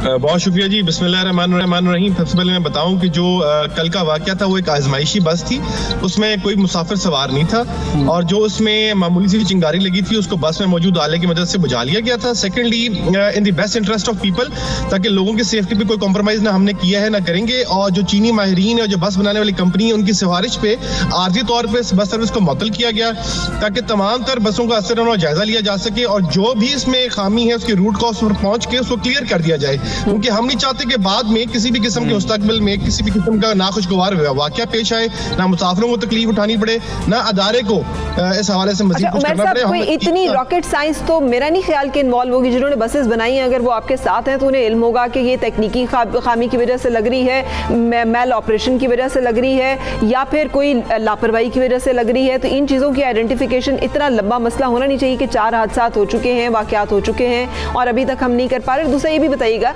इंश्योर्ड हैं ये बसेस? ये जो नुकसान हो रहा है, ये नुकसान किस खाते में जाएगा? जी मैं आपको बता दूं कि तमाम तर बसें मुकम्मल वारंटी में हैं, और जब वारंटी में होती हैं तो मैडम इसकी वजह से जो चीनी माहिरीन जो बस मैन्युफैक्चरिंग कंपनी है उनकी सिफारिश थी, तो वो खुद पाकिस्तान में पहुंच कर उनकी एडिशनल टीम भी आ गई ताकि जो तहकीकात का अमल है इसको तेज किया जा सके। पब्लिक एक्सचेकर का 1 रुपया भी नहीं लगेगा, उनके बसेस वारंटी में हैं, और जब तक तहकीकात मुकम्मल नहीं होती हम हर लिहाज से every element will be check very properly and thoroughly, ताकि उसके बाद उसको सर्विस पर दोबारा बहाल कर दिया जाए। कब तक ये सर्विस मुअत्तल रहेगी, कुछ इस बारे में भी बता दें। जी ये कल सस्पेंड की गई थी और इस पे जब तक मुकम्मल तहकीकात एक बात को क्लियर ना कर दिया जाए तो उसको फिर तब तक रिज्यूम नहीं करेंगे जी। यानी ये गैर मुअय्यना मुद्दत है जिसके लिए बंद की गई है। बहुत शुक्रिया हमारे साथ रहने के लिए मोहम्मद उमर।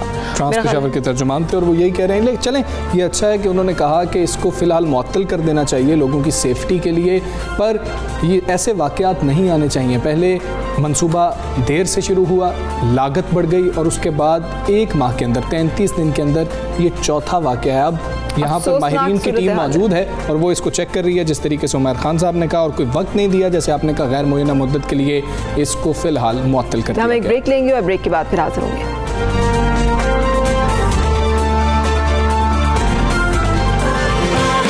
सुबह सवेरे पाकिस्तान,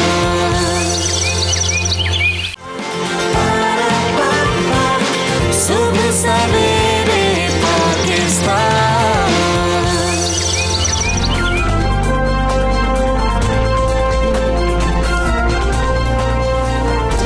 वेलकम बैक। फरा, कुछ बात कारोबार की कर लेते हैं, उतार चढ़ाव की बात कर लेते हैं। और ये आज तो अच्छी खबर है कारोबार की। अगर हम स्टॉक एक्सचेंज की बात करें तो वहाँ पर 100 इंडेक्स में 250 से ज़ायद पॉइंट्स का इजाफा देखने में मिला है, जिसके बाद 42,537 पॉइंट्स की सतह पर 100 इंडेक्स आ चुका है। और गुज़िश्ता 10 रोज़ से मार्केट में तेज़ी का रुझान देखा जा रहा है जो खुशाइंद है। वैसे मैं आपको बताऊं मुझे सबसे ज़्यादा दिलचस्पी किस चीज़ पे होती है आजकल, जो सोने की कीमत ऊपर नीचे होती है ना, वो एक मेरा ख्याल है हर खातून को इफ़ेक्ट करता होगा। इसलिए नहीं कि मतलब हमने को बहुत ज़्यादा चीज़ें ख़रीदनी होती हैं, लेकिन अब शादी ब्याह का सीज़न शुरू हुआ है। कल ही हमने बताया कि वेडिंग हॉल्स जो हैं वो भी खुल गए हैं, तो ज़ाहिर शादियाँ भी हो रही होंगी और जेवरात पहनने होते हैं, मर्द हज़रात को भी बहुत ज़्यादा इम्पैक्ट करता है। मर्द हज़रात की भी जेब ढीली हो रही होती है, वो जैसे जैसे ऊपर जाई जा रहा है। पहले तो चलें 6 माह कुछ शादियाँ इस तरह से नहीं हो रही थी, लेकिन अब कीमत इतनी ज़्यादा है सोने की, और हमारे मुल्क में सोना पहना भी बहुत ज़्यादा जाता है। अगर आम तौर पर लड़कियाँ या खातीन ना भी पहने तो शादियों में बहुत ज़्यादा कोशिश होती है कि बहू को दिया जाए, बेटी को दिया। और मुझे ये पता है कि पिछले कुछ अरसे से सोने की कीमत में बहुत इजाफा हुआ। ये बहुत इजाफा है जो कि देखा गया है। सो लेट्स होप कि अब वो कितना होता है, रीजनेबल या नहीं होता। कुछ क्रिकेट की बात भी कर ली जाए, इसलिए कि खबर ये है कि पाकिस्तान कप्तान ने, वज़ीर आज़म पाकिस्तान कप्तान ने डिपार्टमेंटल क्रिकेट की बहाली की तजवीज़ एक बार फिर मुस्तरद कर दी है। इस्लामाबाद में वज़ीर आज़म इमरान खान से PCB के चेयरमैन एहसान मानी, चीफ एग्जीक्यूटिव वसीम खान और क्रिकेट कमेटी के रुकन वसीम अकरम, हेड कोच और चीफ सिलेक्टर मिसबाउल हक, कौमी टेस्ट टीम के कप्तान अजहर अली ने मुलाकात की।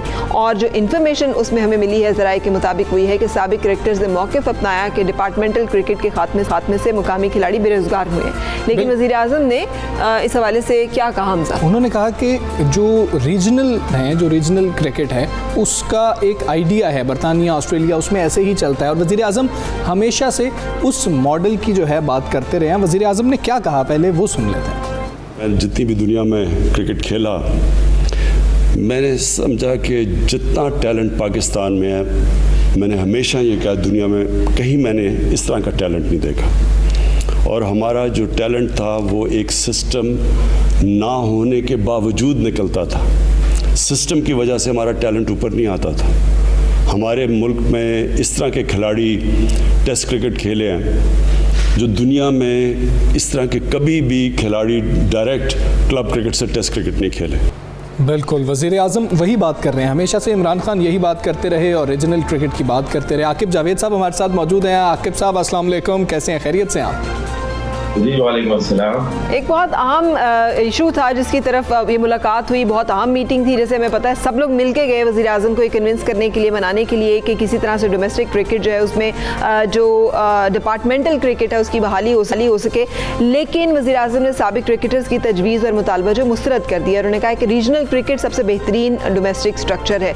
तो आपका ख्याल है कि वो जो एक गिला है, शिकवा या मुतालबा है डिपार्टमेंटल क्रिकेट खेलने वालों का कि बहुत सारे प्लेयर्स बेरोज़गार हैं, उसके कॉन्टेक्स्ट में ये फैसला ठीक है वज़ीर आज़म का, और आप इसको कैसा समझते हैं? देखिए, सबसे ज़रूरी बात तो ये है कि ये मीटिंग हुई क्यों। उसकी दो मुझे रीजंस नज़र आती हैं। एक ये है कि जो क्रिकेट बोर्ड के ऊपर जो प्रेशर आ रहा है जो जेन्युइन है, क्योंकि अराउंड 3000 प्लस जो फैमिलीज अफेक्ट हुई हैं इस डिपार्टमेंट क्रिकेट को ख़त्म करने से। तो उसके ऊपर जो पीसीबी के ऊपर क्रिटिसिज्म आ रहा है उसकी वजह से, और दूसरा ये कि जो पिछला सीजन और अभी जो सीजन आ रहा है उसके लिए जो सिलेक्शन हुई है उसके ऊपर बहुत ज्यादा लोग क्वेश्चन कर रहे हैं कि इससे फायदा क्या हुआ, व्हाट इज द पॉजिटिव।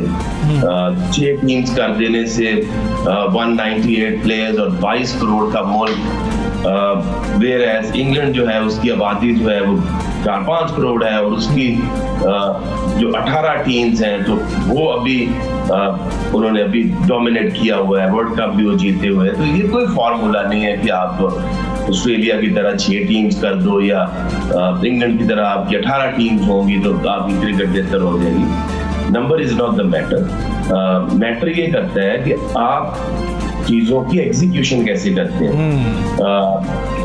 अभी एक तरफ तो बोर्ड के ऊपर जो क्रिटिसिज्म आ रहा है उनको तो जाना ही था, क्योंकि ये तो जब वसीम खान और मानी पहले जब गए थे तो उन्होंने 8 टीम्स का कहा था, जो कि ऑलरेडी 2004 में भी जब रीजन सेटअप बनाया था उसमें मेरा बहुत बड़ा रोल था और तब हमने ये किया था कि 8 रीजन बनाए थे और उसके साथ आपके जो 8 जो टॉप डिपार्टमेंट्स थे वो भी खेलते थे, क्योंकि आपके पास 6 से 7 महीने होते हैं क्रिकेट चलाने के लिए। तो पहले आप रीजन की टूर्नामेंट कराते थे और उसका एक प्रोसेस था, नीचे आपकी club cricket, inter district and then region. तो एक सिस्टम था कि जिससे एक प्लेयर को पाथवे का पता था। ठीक, अभी उन्होंने क्या किया, 6 टीमें तो कर दी, नीचे ना क्लब क्रिकेट कराई है 2 साल से, ना इंटर डिस्ट्रिक्ट कराई है। तो जो प्लेयर्स की सिलेक्शन है वो बिल्कुल अपने जान पहचान या जब कोई परफॉर्मेंस का क्राइटेरिया नहीं है तो जो सिलेक्शन है दैट इज क्वेश्चन मार्क। ठीक है। और दूसरा ये तो आपका जो प्लेयर्स गए हैं, वसीम अकरम गए हैं या मिसबा है, अजहर अली है, हफीज है, इनका जाना जो है अगर उसको आप अगर देखें तो वो अभी तक जो है वो अपनी नौकरी बचाने गए।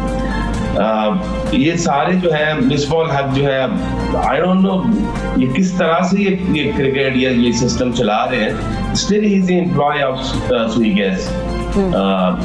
हफीज भी हैं और अजहर अली भी हैं और वसीम अकरम जो है वो पीआईए के साथ है। तो ये कैसे मुमकिन है कि एक मुल्क में एक बंदा जो मिसबॉल हक है उसकी 8-9 लाख तनख्वाहें वहां से जो लेते हैं ये सुई गैस से 32 लाख। ये कह दीजिएगा कि खिलाड़ियों की बात हो रही थी, तो कम खिलाड़ी क्या क्रिकेट नहीं खेलेंगे, क्रिकेट को परसू नहीं करेंगे? बड़े अरसे तक क्रिकेटर्स मेहनत करते थे, डिपार्टमेंटल क्रिकेट होती थी, कुछ पैसे कमाते रहते थे। अब क्या कम लोग इसको परसू नहीं करेंगे? खिलाड़ी दिल बर्दाश्ता होकर छोड़ नहीं जाएंगे? जब कम लोग आएंगे तो क्या टैलेंट भी कम नहीं आएगा? देखिए उसमें एक बच्चा जो है जब 16-17 साल के बाद जब वो क्रिकेट खेलना चाहता है तो उसको अपने पेरेंट्स को कन्विंस करता है कि देखिए इसमें करियर है, मुझे जॉब मिल जाएगी, मेरा करियर सिक्योर हो जाएगा। तो जब 22 करोड़ में आप किसी को कहेंगे अपने माँ बाप को कि ये जो 198 प्लेयर्स हैं मैं इसमें आ जाऊंगा, तो कोई मानेगा नहीं, कोई खेलने नहीं देगा। हॉकी क्यों हॉकी खत्म हो गई? सिर्फ लेस अपॉर्चुनिटी की वजह से। Exactly. क्योंकि आगे करियर नहीं था। और अब अगर एक बच्चा किसी माँ बाप की जिद करेगा तो किस बेस पे करेगा कि मैं पाकिस्तान खेलूंगा, तो 15 प्लेयर्स हैं। उसके बाद वालों को कन्विंस करना बहुत मुश्किल हो जाएगा। आकिब जावेद साहब बहुत शुक्रिया आपके वक्त का। फरा बिल्कुल ठीक है, पेरेंट्स को कन्विंस करना बहुत मुश्किल मरहला होता है। उन्होंने बीच में जो एक बात की है ना वो भी बड़ी इंपॉर्टेंट है। उन्होंने कहा कि ये सारे प्लेयर्स, जो उनकी बात हमने उस वक्त अधूरी सुनी, वो ये है कि वो प्लेयर्स जो गए वो खुद चूंकि डिपार्टमेंटल क्रिकेट से मुंसलिक रहे हैं तो उनका अपना एक इंटरेस्ट भी है। लेकिन फरा वो इस वक्त इन हैं, उनसे जो नए यंग प्लेयर्स हैं वो मिलते हैं, वो शिकवा करते हैं और कहते हैं कि आप तो वज़ीर आज़म साहब को मिल सकते हैं ना, आप तो किसी भी चेयरमैन से मिल सकते हैं, तो आप हमारी बात पहुंचाएं। मोहम्मद हफीज तो खेल रहे हैं, मिसबाह तो इस वक्त कोच हैं। चलें अच्छा, एक और जगह पर हम आपको लेकर चलेंगे और ये पाकिस्तान को अल्लाह ताला की दी भी वो खूबसूरत इलाके हैं जिसमें कि हमारे पास बुलंद बालो पहाड़ हैं, उसके साथ सिविलाइजेशंस हैं। हमारे पास गंधारा सिविलाइजेशन है जो कि 5000 साल पुरानी, हमारे पास मेहरगढ़ सिविलाइजेशन है। इसी तरह से चित्राल एक ऐसा इलाका है जहाँ पे कैलाश की खूबसूरत सिविलाइजेशन मौजूद है और उसको कैप्चर किया है हमारे नुमाइंदे ने। जीशान काका खेल जो है 5000 फुट बुलंदी पे वाक़ई ये खूबसूरत चित्राल की और कैलाश की जो सिविलाइजेशन है वो हमारे सामने लेकर आ रही हैं और कैलाश म्यूज़ियम हमें दिखा रहे हैं। बिल्कुल देखते हैं। जी बिल्कुल, इस वक्त हम मौजूद हैं खैबर पख्तूनख्वा की हसीन वादी चतराल में, और चतराल में कैलाश के मकाम पर मौजूद है। और यहाँ पर जो चतराल का तारीख़ी अजायब घर है, कैलाश अजायब घर के नाम से जाना जाता है दुनिया भर में। यहाँ पर इसकी अगर खसूसियत की बात की जाए तो इस म्यूज़ियम की जो दीवारें हैं वो ख़ुसूसी तौर पर लकड़ी और पत्थर से बनाई गई है। इसके साथ साथ यहाँ पर जितने भी चीज़ें हैं वो आपको दुनिया में कहीं भी नहीं मिलेंगी। यहाँ के जो कैलाश का यूनिक कल्चर है, उनका लिबास आपको मिलेगा, खाने पीने की जो अशिया थी उस ज़माने की 100 साल 200 साल पुरानी, इस तरह उस दौर का जो रहन सहन था वो भी आपको मिलेगा। जबकि यहाँ पर मकामी अफराद के मुताबिक यहाँ पर जो कैलाश का यूनिक कल्चर है, न सिर्फ पाकिस्तान का बल्कि दुनिया भर का, उनके इस्तेमाल में लाई जाने वाली तमाम चीज़ें आपको यहाँ पर मिलेगी। इसके साथ साथ यहाँ पर जो फेस्टिवल्स होते हैं, मकामी चतराल के चामूज़ फेस्टिवल है, चिलम जोश है और दूसरे जो फेस्टिवल है और उस ज़माने से चले आ रहे हैं, उनकी तस्वीरें भी आपको मिलेगी और एक बाकायदा तौर पर मुनज़्ज़म तरीके से उसको सजाया गया है। जबकि ये बात भी इस म्यूज़ियम की एक खासियत है कि ये 5000 से ज़्यादा फुट की बुलंदी पर वाक़या है और एक खूबसूरत मकाम पर वाक़या है। और यहाँ पर जब भी सयाह आते हैं तो वो इस म्यूज़ियम का ज़रूर विज़िट करते हैं और इस विज़िट को जो है अपने कैमरों की आंख में हमेशा के लिए महफूज करते हैं। यहाँ पर जब आप आएंगे तो आपको यहाँ पर इस न सिर्फ इस कल्चर के बारे में एक ही छत के नीचे तमाम मालूमात मुहैया होगी, बल्कि यहाँ पर जो है गाइडर भी मौजूद है, वो आपको बाकायदा तौर पर गाइड भी करते हैं और सयाहों की बड़ी तादाद जो है वो यहाँ पर आती है और इस तारीख़ से ख़ुद को जो है आगाह करती है। यहाँ पर रखी गई जो चीज़ें वो भी कई सालों पुरानी है। जी बिल्कुल, ज़ीशान ने हमें खूबसूरत सकाफत से मिलाया है। कैलाश म्यूज़ियम है, बड़ा खूबसूरत म्यूज़ियम है। हाँ, कल मैंने चित्राल के हवाले से एक और इन्फॉर्मेशन दी थी कि ग्लेशियर वहाँ पे सरक गया है। अल्लाह करे कि इस तरह के मामलात से पाकिस्तान को अल्लाह महफूज रखे, हर कुदरती नागहानी आफत और खूबसूरतियाँ जो हमारी हैं वो सदा रहें। सुबह सवेरे पाकिस्तान,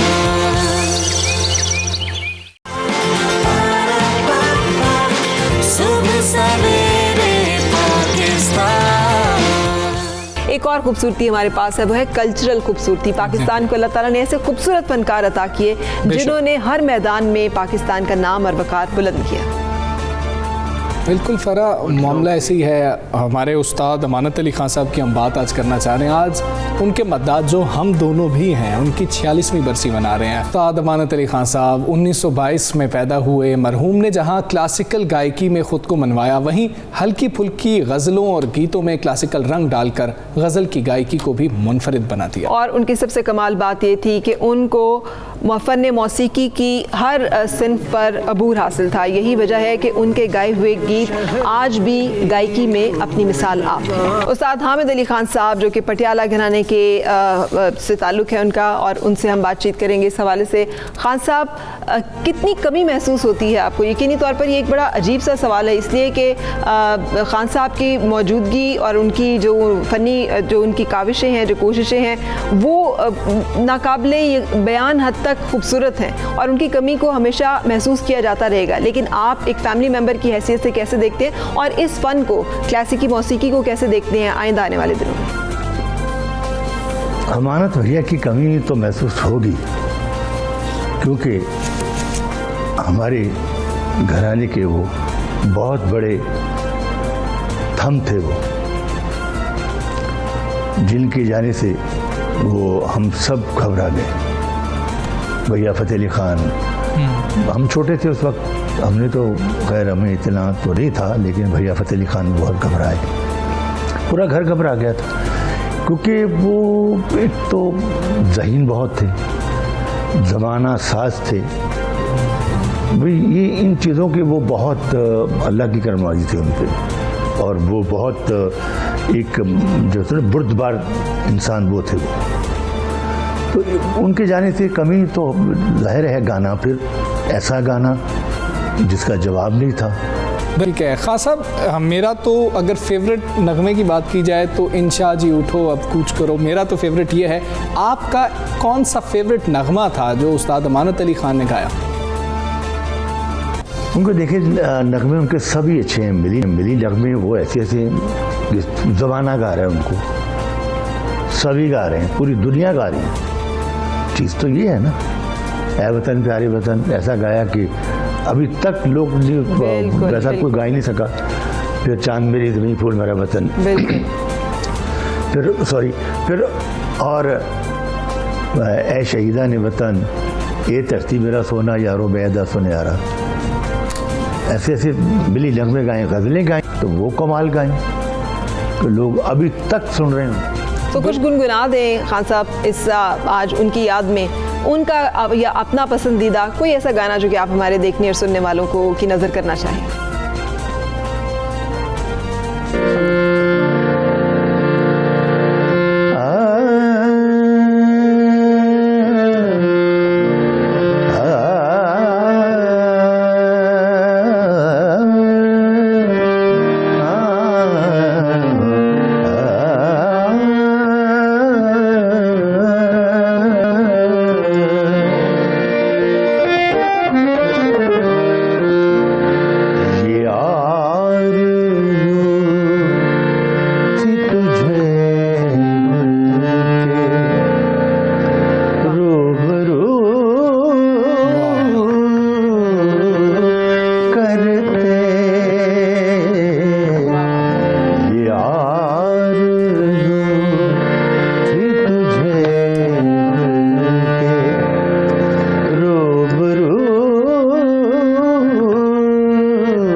खान साहब बहुत शुक्रिया फ़रा, आपकी फरमाइश थी और खान साहब ने तो वही यादें ताज़ा कर दी हैं। और कुछ शख्सियत के बारे में सवाल कर लेते हैं खान साहब से। खान साहब, वो गायक तो बाकमाल थे, खान साहब की शख्सियत कैसी थी? इंसान वो इतने अच्छे थे कि जो शख्स उनके साथ टाइम गुजारा है ना, चाहे आधा घंटा गुजारा है, वो सारी ज़िंदगी नहीं भूला। देखिए कैसी क्या बात है कि जो उनके दोस्त, करीब दोस्त थे, वो तो खैर सारे अभी तक उनको याद कर रहे हैं, रोते हैं उनको, जब उनका जिक्र आता है तो उनकी आंखों में आंसू आ जाते हैं।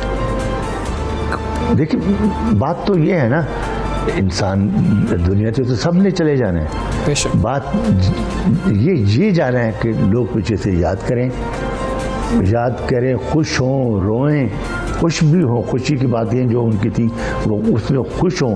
और जब उनका जिक्र करके कि यार उन्होंने वो चले गए दुनिया से, तो उसमें मैंने काफ़ी उनके जो मिलने वाले लोग थे उनकी आंखों में आंसू देखता हूँ कि वो उनकी आंखों में आंसू आ जाते हैं। हमारे तो भाई थे, हमारे तो घर के फर्क थे, ज़ाहिर है हम तो जब भी उनका कोई गाना सुनते हैं हमारा अपना दिल भर आता है। मेरी कैफियत जो है ये उनके लाखों करोड़ों मद्दाहीन की है और ये रहेगी, इसलिए कि उनके गीत के ज़रिए से जो रिश्ता उनके साथ है, वक्त की गर्द भी उसको धुंधला नहीं सकती। और कमाल बात पता है खान साहब की क्या थी, उस्ताद अमानत अली खान साहब की गज़ल ठुमरी, यानी क्लासिकल म्यूज़िक हो या फिर गज़ल के अंदर उन्होंने गिरा लगानी हो क्लासिकल म्यूज़िक की, और उस अंदाज में उन्होंने इतनी खूबसूरत और गज़लें हमारे सामने पेश की और इतनी वो उस वक्त इनोवेटिव थी, और आज भी हम सुने उस म्यूज़िक को और उनकी आवाज़ को और उनके अंदाज को तो हमें उतना ही पुरअसर लगता है जितना कि यकीनी तौर पर उस दौर में होगा जब ये लाइव ये सारी चीज़ें पेश किया करते थे, या जब बहुत कम रिकॉर्डेड म्यूज़िक नहीं था हमजा, ये कंप्यूटराइज्ड म्यूज़िक नहीं था, ये सब चीज़ें बहुत असल, बहुत खालिस, बहुत खरी होती थी